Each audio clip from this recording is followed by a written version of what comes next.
Na okruglem stolu profesor dr. Mihajlo Fejsa predstavil svojo elektronski verziji pravopisного словника ruskого jezika i pravopisa ruskого jezika.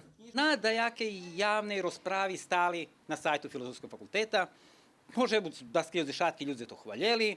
U javnosti dva mediokritetski personi to kritikovali, ali njih hiba. Recenzentka Helena Međešova mi u svojoj recenziji među inšim napisala jedina hiba tih pravopisnih normativnih aktov, že nje prešolši odredzenu javnu rozpravu. To faktično bili avtorski tvori.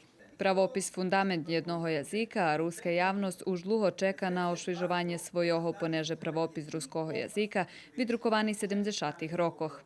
Необходний нам правопис і правописний словник. Отворець, чи ще то говорить так, чи ще то пише так, чи є варіанти, це, по моєму думанню, zažljem nedostatok, truzil še profesor Fejsa barz zmenšati variantni dubleti i tak dalje na najmenšu miru, ali je toho išće vše ostalo. Думам, že treba rozčistiti, že taki shadski barz potrebni, že musíme konkretni prikladi podavati i že bi tot pravopis bol co primenljivši u praksi.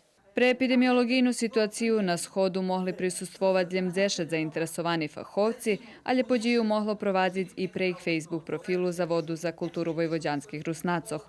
Z njim kroz pravi bude dostupni i na Zavodovim YouTube profilu.